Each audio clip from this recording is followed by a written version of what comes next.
Bueno, pues muchas gracias al profesor Antonio Cid por la presentación y creo que bueno, es de rigor también dar las gracias, por un lado, pues a la Fundación Menéndez Pidal por permitirnos hoy presentar aquí el libro. De verdad que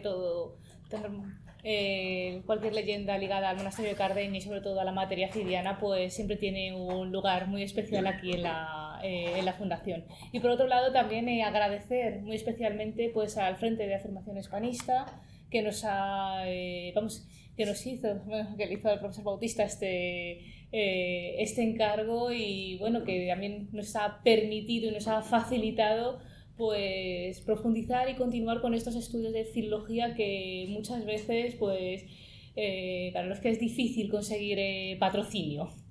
Bueno, yo empecé a trabajar este tema de la crónica particular del Cid pues a través del profesor Francisco Bautista que me hizo una invitación. Me dijo, bueno, acabamos de conocernos, vamos a empezar a trabajar juntos y me dice, bueno, está este proyecto que ha salido, viene también del profesor Vicent Beltrán, a lo mejor te interesaría hacer la edición. Y en ese momento acababa de llegar a Salamanca, tenía ganas de ponerme a trabajar y dije, sí, lo cogí con mucho entusiasmo. Me dijo, es una edición, 1512, y digo, bueno, en apariencia me pareció una tarea sencilla.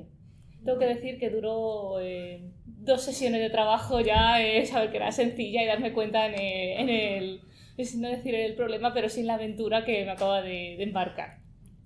Según avanzaba, la dificultad iba incrementándose, sobre todo también decidir los criterios de edición del texto, sobre todo al principio, porque, claro, ligado también al encargo del Frente de Afirmación, tampoco podíamos hacer un texto demasiado arqueológico, sino algo que también facilitara hasta cierto punto la lectura para un público, digamos, más general, no eminentemente filológico ligado a la historia de la lengua. De ahí que los criterios hubo mucho cuidado, también fue motivo después de consulta tanto con el profesor Bautista, también con el propio profesor Beltrán, qué tocábamos, qué no tocábamos, si se mantenían ciertos criterios o si tendíamos más a la modernización o se avisaba más a pie de página, también referente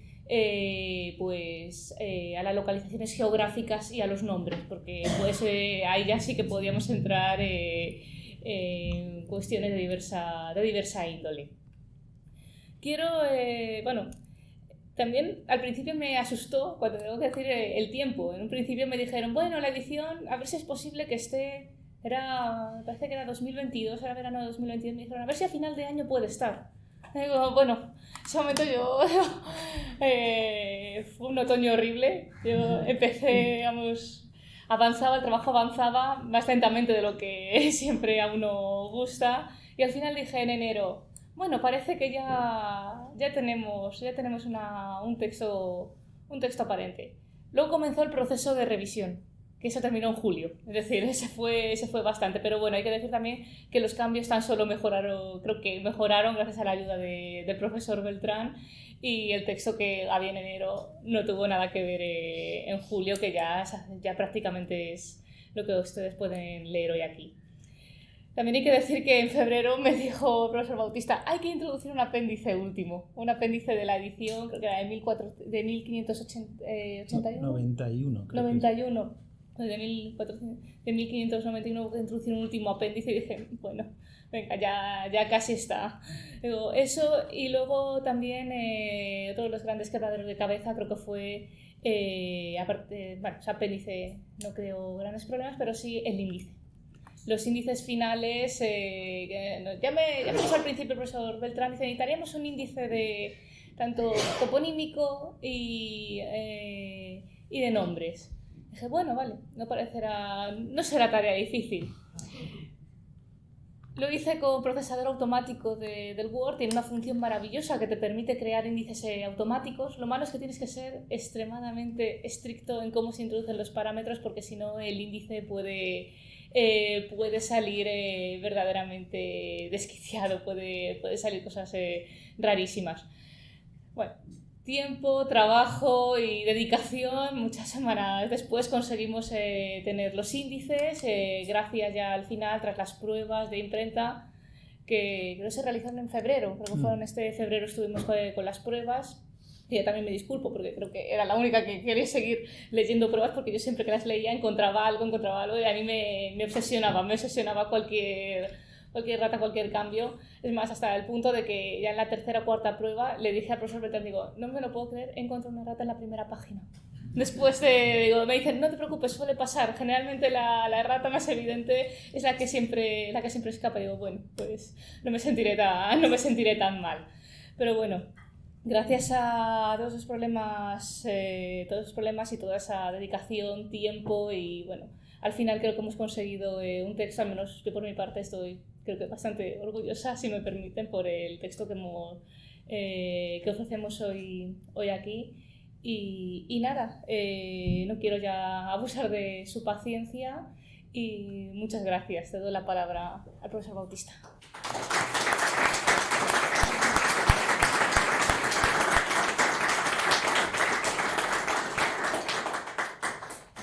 Buenas tardes, buenas noches casi. Quisiera empezar dando las gracias evidentemente a la Fundación Ramón Menéndez Pidal, que nos acoge en este acto y que creo que realmente es el lugar ideal para una presentación de este tipo. Nos pareció que 3 libros donde el binomio Cardeña y Cid, aparecidos prácticamente en el curso de un año, era algo que no se iba a repetir probablemente ya en nuestras vidas y que merecía alguna pequeña celebración. Y entonces pensamos en esta presentación porque son 3 libros, creemos humildemente, por los que, digamos, no me afectan, puedo decir que sí, sin duda, que marcan un hito filológico, un hito en estos estudios y que bien merecen también ese señalamiento. Por tanto, muchísimas gracias a la Fundación, muchísimas gracias a todos los presentes. Es también maravilloso para mí en este caso poder ver personas interesadas en este género de estudios. Muchos de ustedes son de alguna manera de la familia, o sea que entienden bien también el trabajo que en cierta medida ha relatado mi compañera Almudena Izquierdo, que este tipo de trabajos requieren, ¿no?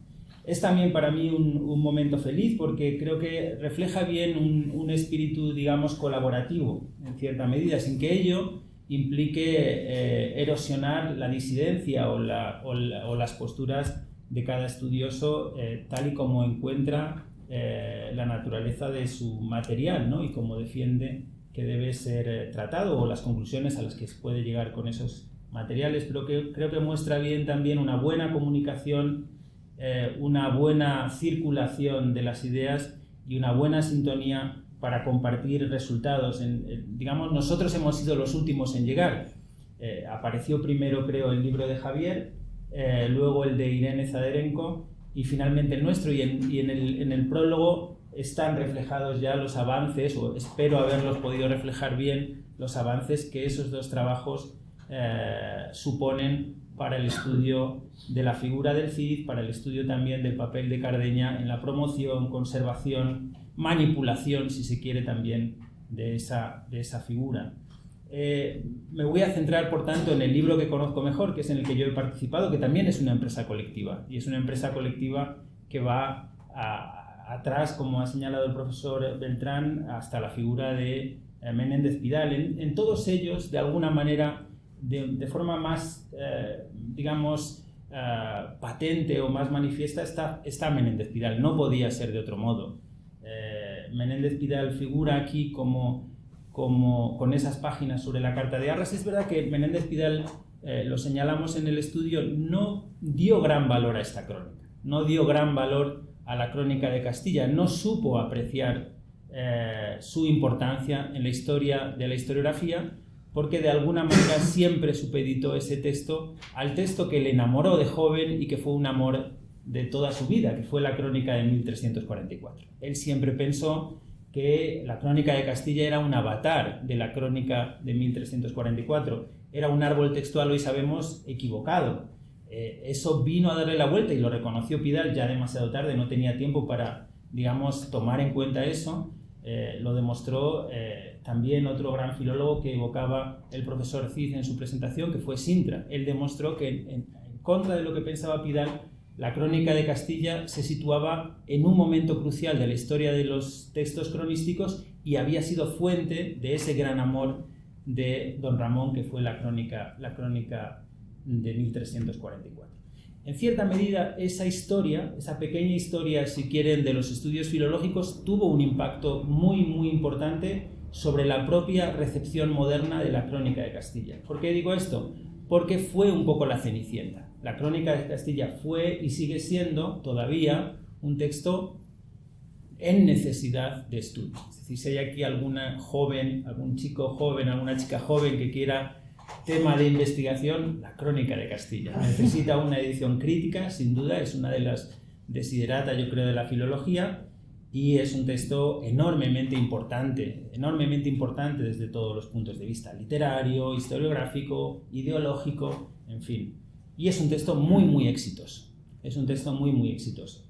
Y es un texto justamente de los pocos textos de la tradición historiográfica de Alfonso X medievales que supera la barrera de la imprenta, es decir, que supera la barrera de la modernidad. Muchos de estos textos, como ustedes saben muy bien, quedaron manuscritos y aunque estaban disponibles para los estudiosos, para los nobles, es decir, para las personas que podían disponer de una biblioteca importante, no formaban parte de las lecturas accesibles, digamos, al común de los interesados. Y ahí es donde nosotros hemos querido también marcar la relevancia de este texto, que representa una clave de eso que Ramón Menéndez Pidal llamaba también la tradicionalidad de las crónicas medievales. Si las crónicas sobrevivieron, fue también porque existió estas operaciones, que fueron pocas, de impresión de algunos textos. La crónica particular del Cid es uno de ellos, se publica por primera vez en Burgos 1512 y tiene dos impresiones en el siglo XVI que mantienen ese texto vivo, en 1552, ya lo decía antes mal, 1593. La otra segunda gran operación de imprimir un texto de raigambre alfonsí es la impresión de Florián de Ocampo, la Crónica General.